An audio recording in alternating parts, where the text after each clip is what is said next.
Sound, music, sustainability. Welcome to Sustain FM.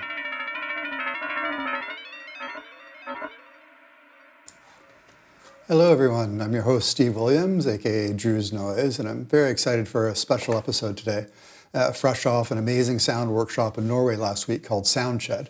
The project, funded by the Oslo Center for Environmental Humanities at University of Oslo, explored sound at the intersection of art, ecology, and energy production at Kistefos, a sculpture park and museum located on the site of a former paper pulp mill, about an hour outside Oslo. Sadie Menicanin from University of Oslo was the lead on the project, with myself as a researcher, also at UIO, and a sound artist, and Devine at University of Winnipeg as collaborators, co-designers, and facilitators. And we wanted to create a starting point and provocation for environmentally oriented research into cultural history, industry, and art framed via sound. And we thought a lot about how paying attention to the sonic aspects of preserved and converted industrial sites might unsettle established conceptions of what cultural heritage means. We invited 13 participants for a 2.5-day workshop that included a group trip to Kistefos, recording equipment demonstrations, collaborative sound editing and composition, theoretical discussions, and creative reflection. And the participants really had a wide range of backgrounds, from practicing sound artists. We had sound studies and sound theory researchers, museum curators, students, and experts in multimodal and artistic research methods. And what was really interesting is that everyone had a background in sound, but coming from wildly different directions. And that made the discussions and collaborations really cool.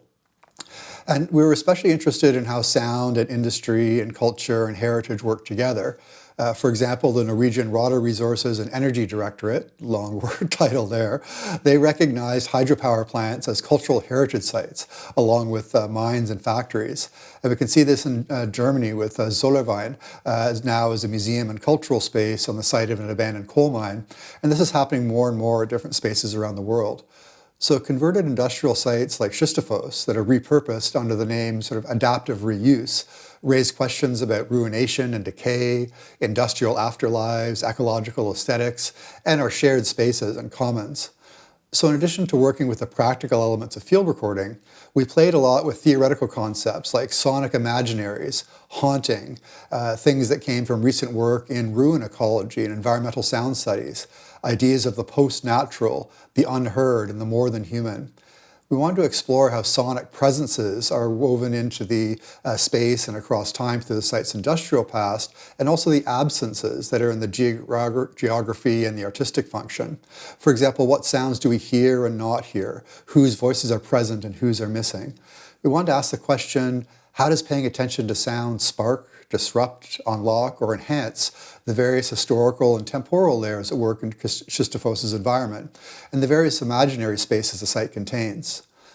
So on the first day at University of Oslo, we spent time diving into the history of Kistefos and the concepts behind the project.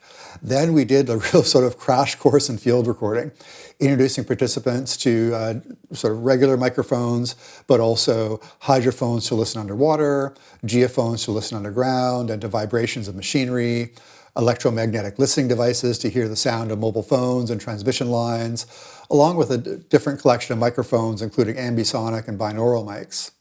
Then on day 2, we took a bus to Kistefos and spent the day walking around and listening and recording. Then on the last day, in groups, everyone created their own sound response to the site based on the recordings, their interpretation, some added poetry, all kinds of different things. And we really didn't put any limits or constraints on what they were going to produce. So you hear a wide range of sounds and interpretations and different genres even. And all 3 days had time built in for reflection and discussions, and ended up with an amazing sonic collage of compositions. So I asked Sadie to give us some background on the inspiration for the project, why sound was important from the beginning, and some more on Kistefos and the concepts we were playing with, and also this question of what is environmental humanities anyway. So here's Sadie with some background. I got inspired to put this project together after seeing a call for grant submissions from the Oslo Center for Environmental Humanities. They were soliciting project ideas from junior researchers, particularly postdocs, for kind of creative, open-ended projects revolving around the environmental humanities.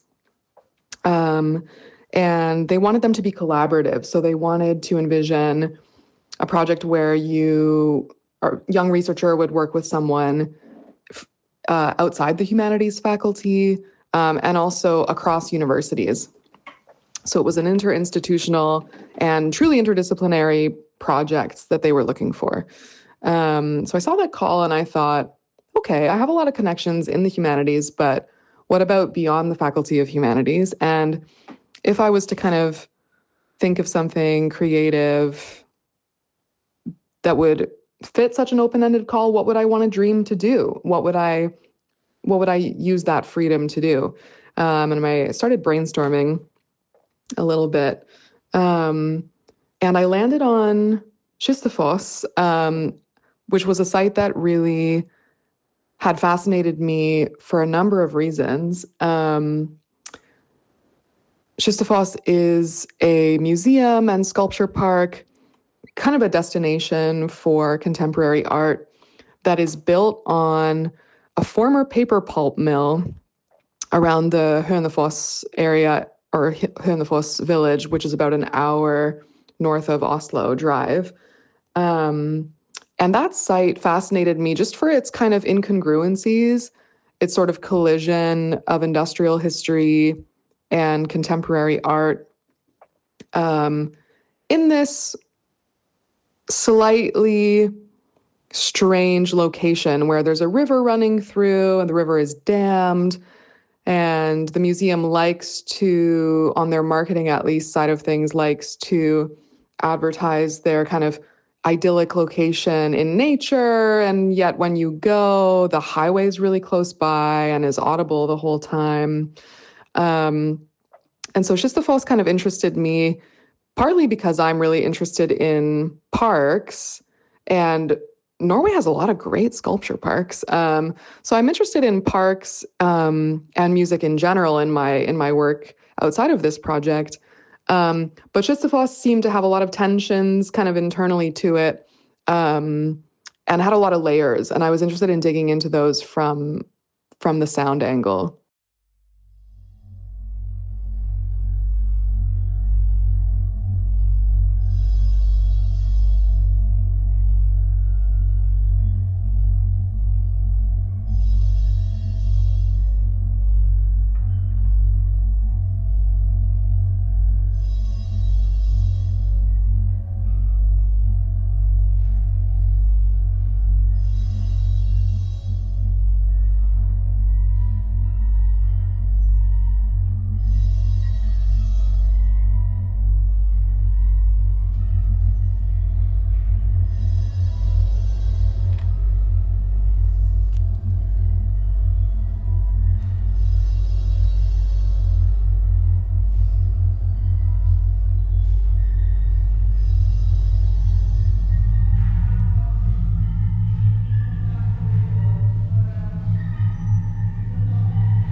Sound was part of the project proposal from the get-go, more or less because I work in music and sound. I'm a music historian, and I also dabble in sound studies and aesthetics of sound. And so sound was always really going to be part of any sort of creative project I proposed, because I, live and breathe music and sound most of the time.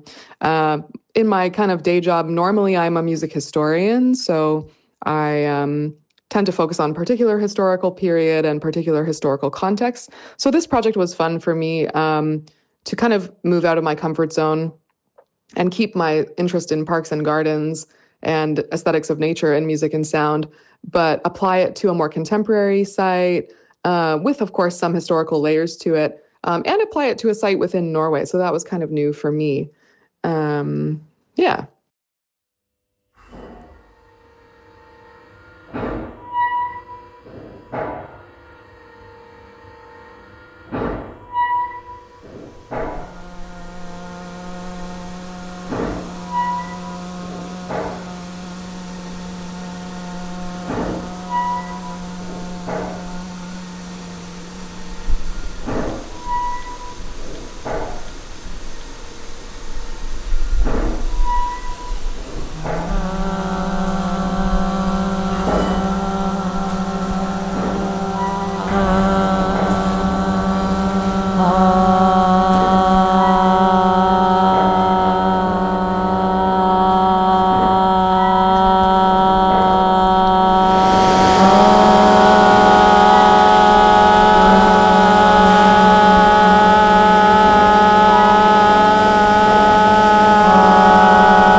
Kistefos is also a site that's, I think, really ripe for an environmental humanities perspective because it is a site that in many ways really embodies a kind of extraction, the extraction that's really undergirds industrial modernity in general, being the site of a mill and a major employer historically in the area.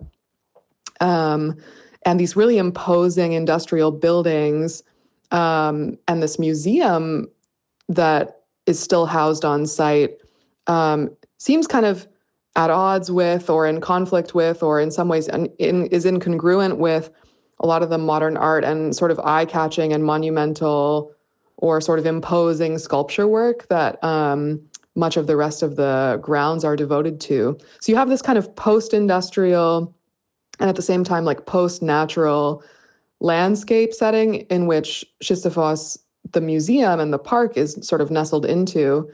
And it's a really layered and sort of both temporally layered and spatially layered and multiple site. I think that begs a lot more critical engagement than it has been given so far.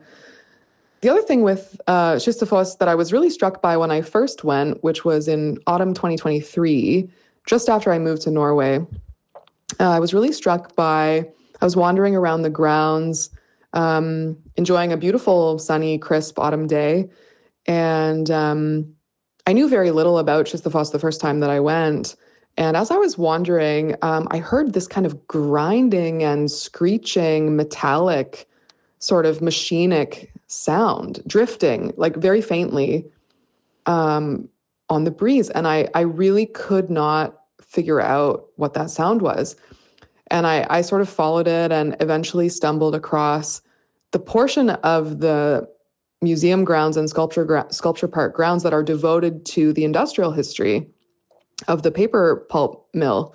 I sort of stumbled upon it. And there are these kind of demo operational machinery, some of which have been preserved and are just sort of like, they move a little bit they move for, a short period of time if you press a button. These machines kind of run in some kind of strange, ghostly, half operating, half not demonstrative kind of way. And some of them, while they're moving, make noise. Some of them seem to be moving to a kind of recorded sound, and others, like a conveyor belt that's moving sort of lumber back and forth, that actually, the sound that comes out seems to be the actual sound of the belt. And so when I stumbled across this area of the grounds, I was just instantly fascinated. And that really stayed with me, because that sound drifted in this kind of very unexpected way through the other kind of sculpture installations and very, neatly manicured lawns and funny or unsettling sculptures that you kind of come across in the rest of the grounds. So I was just really struck by this kind of unexpected sound, and this unexpected sound as a trace of the industrial history, the preserved industrial history of the museum. And then later I learned that Kistefos calls that part of the grounds their living museum, which just added an interesting sort of element for me. It's living and non-living. There's not much in the way of human presence in these machines that are kind of operating on their own, these kind of ghostly remnants of the mill.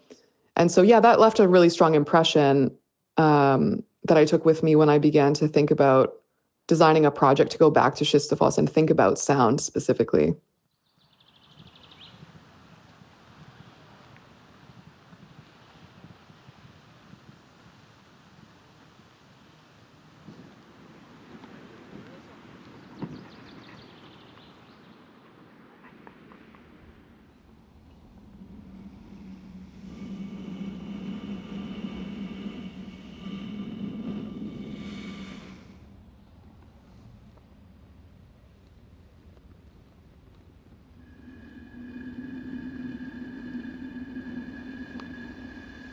Sound can be a trickster. Is this the wind? Or my breath? Or a ghost?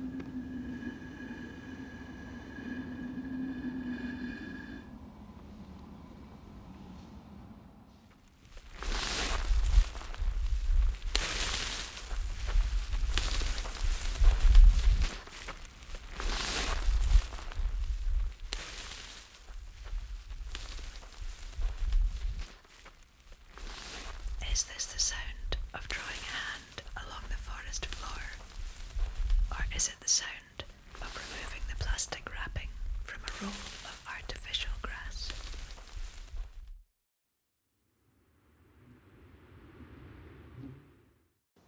Some of the conceptual guiding threads that we had applied in this project were ruins and decay and silence and hauntings and others. And I think something that ties those ideas all together is, I think, the question of absence and presence, and also of change, actually, of change and transformation. And I think Kistefos really embodies a kind of collision of the past and the present, that really, I don't know if you can hear that bird in the background, that really spoke to me and that really struck me. And that was made, I think, I was made more attuned to that collision and that sense of change and transformation and absence when I was listening a little more closely to the sonic environment. What was sonically present, what was sonically absent, and what did those presences and absences signal about Kistefos's history, the setting it's placed into, and the type of site it seems to be trying to be now, or its management is trying to make it now.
So the environmental humanities are a very broad and rapidly growing field or interdisciplinary sort of area of study, you could say, that approaches environmental topics and subject matter through the lens of culture and various humanities disciplines. So some scholars in the environmental humanities work on topics related to the climate crisis. Other scholars work on specific materials and tracing how a particular material that's favored in, let's say, the design of a particular teapot makes its way from wherever it's mined and extracted to, the production of a particular object. So some scholars trace those kinds of material histories and networks and infrastructures. Other scholars work on aesthetic topics connected to environmental representation and myths or imaginaries of what certain environments should be like and the political ends to which these kind of ideas get deployed or carried through. And many, many different ways that scholars can engage with environmental topics in the humanities. And mostly the environmental humanities are trying to highlight how humans construct the environment in various ways and how human ideas of the world, the natural world around us, can lead to problems or can be co-opted towards particular political ends or for particular systems of power, and can lead us into troubled relationships with the earth, with other living beings, with other organic and inorganic sort of natural matter around us. So scholars are really trying to unpack historical, trends or threads and paths. How did we get from here to here? Where did certain ideas emerge? How are they carried through in various forms of cultural expression, whether that's advertising for oil companies or music festivals, efforts towards sustainability, or greenwashing in film and arts industries. The list goes on. That was just to name a few.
So after the first day learning background and practicing and trying out some field recording on just sort of playing around on campus, we took the bus out to Kistefos and everyone spent the day listening and recording. And I asked a few of the participants what they were hearing and experiencing. And so here's a few thoughts recorded in the parking lot while we were waiting for the bus back to Oslo. What were you listening to today? What did you hear? I was listening to the old mill, the machines, in the museum part of Kistefos, and to the river. And I was kind of eavesdropping a bit on the guided tour. Okay. yeah, and into the river with the hydrophone, and just the surroundings, I think. Okay. And where is that taking you? What kind of thoughts or ideas or creations might that be inspiring? I think it's very interesting, like how these industries are often connected to these beautiful landscapes with the waterfall, and how we perceive it today in this museum setting. Of course, it brings my thoughts to the industry, the people working here, and yeah, to see this in an art setting now is both interesting and a bit eerie. Do you mean the people working here now, or the people that were working when it was active? When it was active. Right, okay. Yeah. Okay. Interesting. Cool. Thank you. Thank you. Thanks.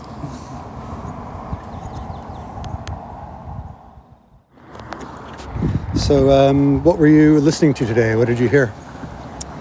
I was very curious about the sound of wind as it moved through the industrial part of the museum, especially when you got into the lower floors where there weren't very many people, and it was just kind of these still machines that looked like they could be on and producing work or fabricating something or whatever, but in their stillness was like allowing this very subtle breeze to kind of dominate the sonic atmosphere, and I thought that was really interesting contrast with all of this.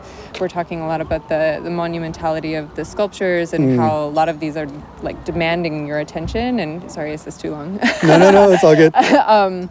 Yeah, and so I just became very curious about these other kind of more ephemeral and time-based like events, Sound of Wind particularly, and like I was like, oh, this is also here, and you would think that it would be kind of part of the ways of experiencing this inhabited place, but yeah. You mean like the curation or the design could have included wind more, or the experience?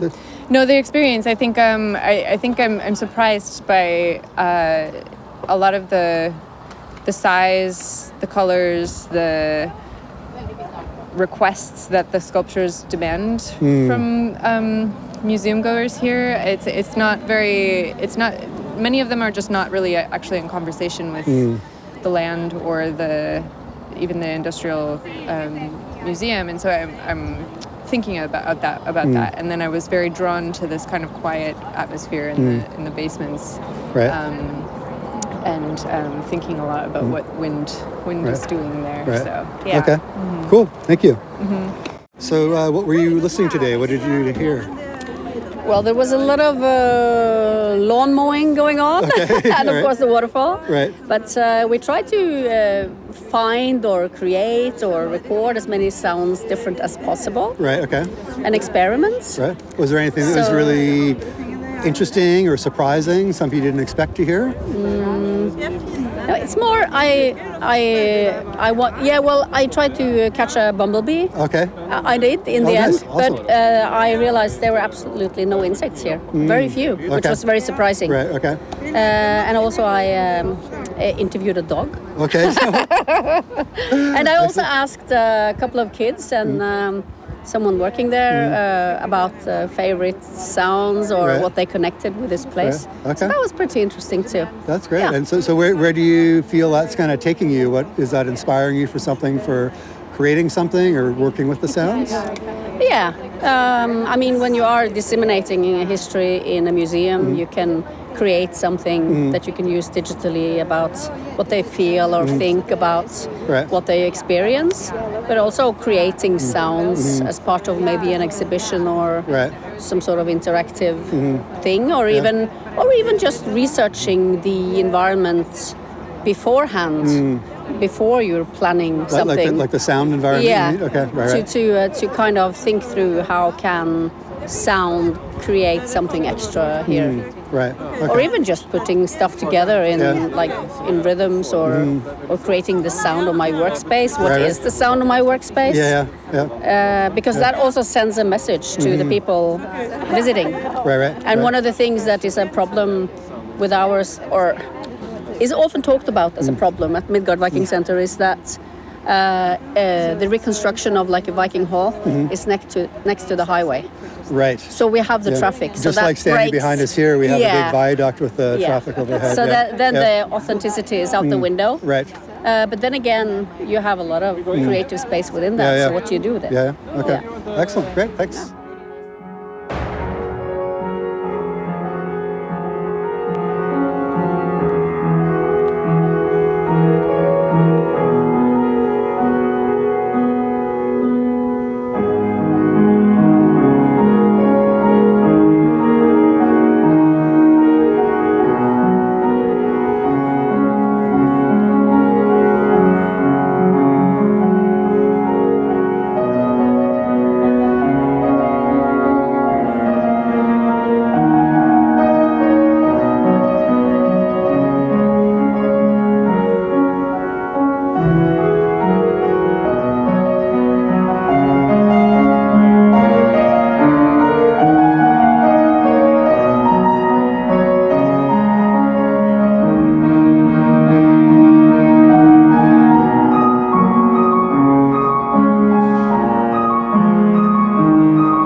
So what you just heard there was the sound of someone practicing piano at the space we were at University of Oslo.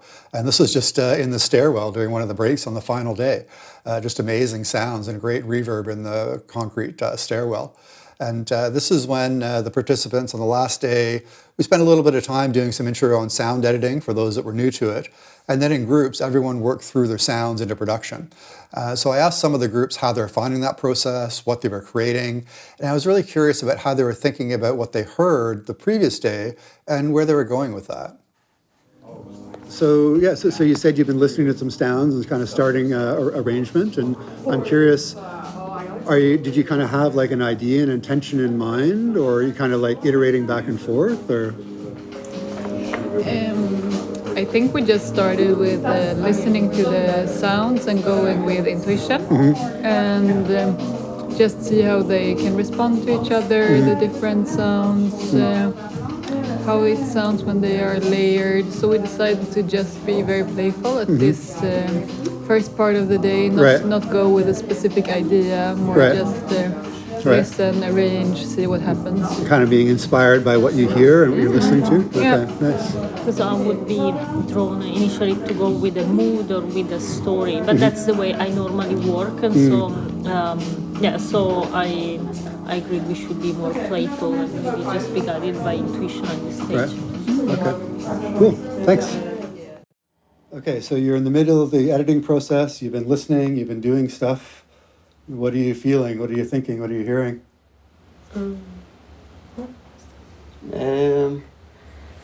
I think time is limited for that much. Right. That number of recordings, and you mean even just to listen to everything you got yesterday? We did have a quick listen, and I think we find the transition points in order to have an idea of which recordings are where and which microphones did we use. And we had a short conversation about what to do, and tried some things, but had some technical problems, and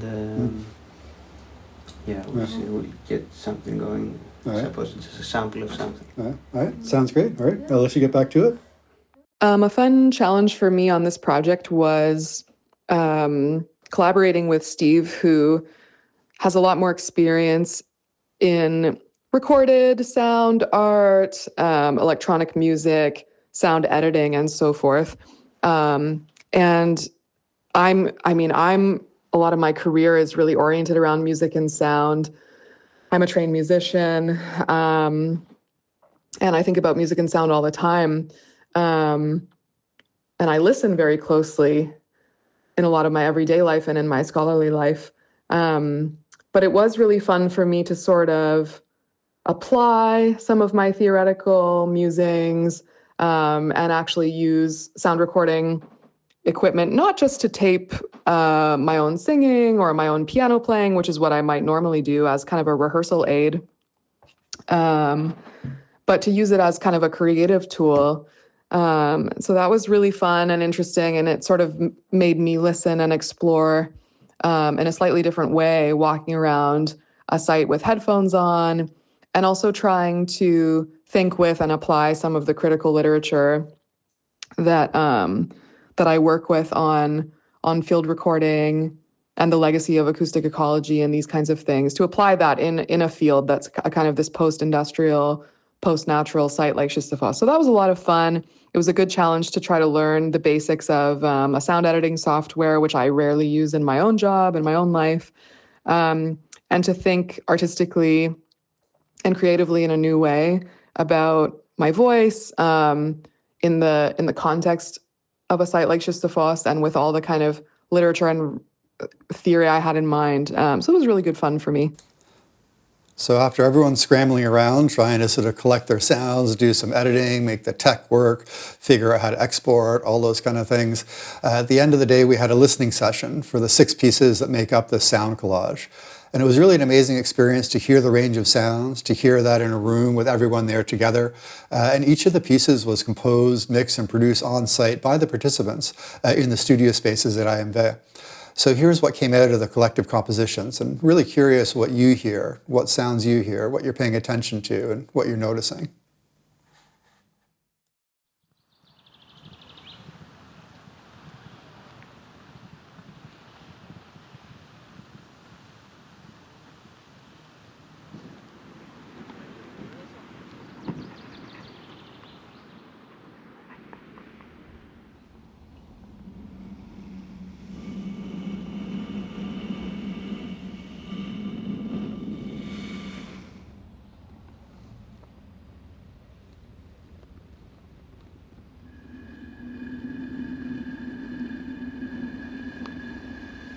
Sound can be a trickster.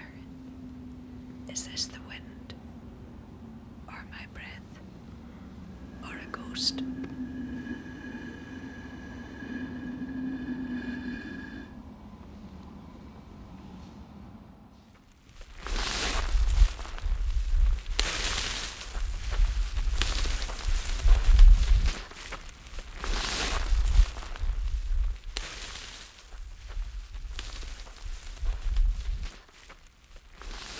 Is this the sound of drawing a hand along the forest floor? Or is it the sound of removing the plastic wrapping from a roll of artificial grass?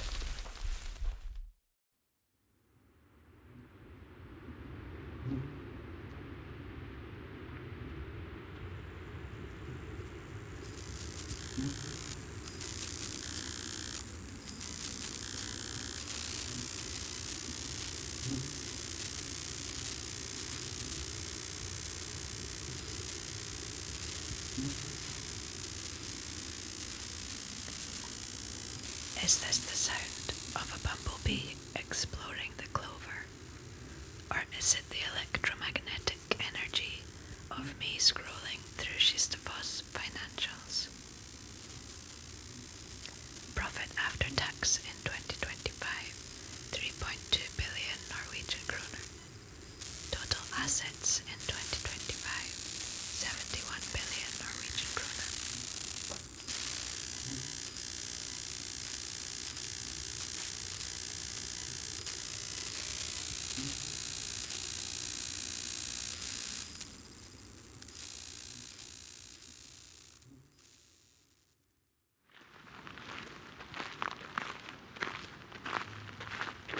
Frolic dots chasing Kusama's dog. We are viewing treasures, seeing their reflections, hearing their noises, feeling all sound through us.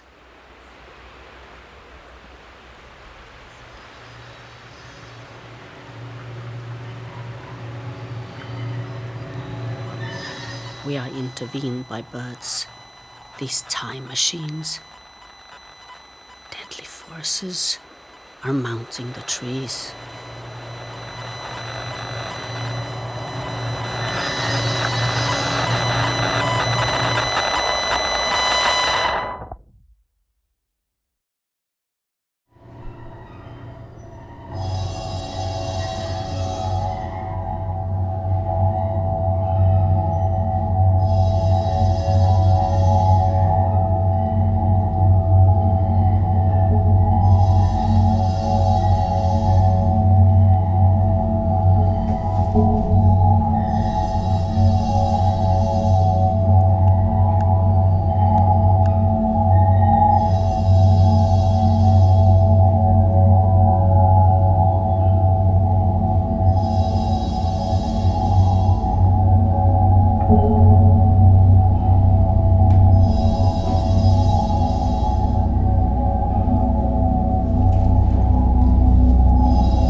All right, thanks for listening. I hope you enjoyed those sounds and stay tuned for more on the project.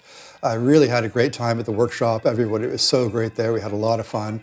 And I wanted to thank again OSHA for providing the funding for this really quite experimental project, the Unruly Sustainability Project at UIO Energy Environment for providing some of the reporting equipment for us, IMV for providing the space, and maybe I'll thank myself, Drew's Noise. I brought a bunch of little fun toys to play with, some pedals and a bunch of different recorders and stuff like that. And of course, a big, big thank you to all of our amazing participants who brought energy and enthusiasm and creativity for the whole 3 days. We're planning a public performance event evening sometime this fall in Oslo. You're in town. If you're in town, and we'll record that and share that as well. And we'll also be sharing more about the project on the project webpage. You can find the link to that in the show notes. We'll probably produce some academic writing, some blog posts, and hopefully do more projects at different sites of industrial heritage in Norway and other countries around the world too. So check out the show notes for links to the project site, all the co-creators, to Kistefos and more. Be sure to follow Sustain.fm on Instagram to get all the latest updates. And let us know what you think of the sounds. What did you hear? Thanks for listening, and we'll see you on the dance floor.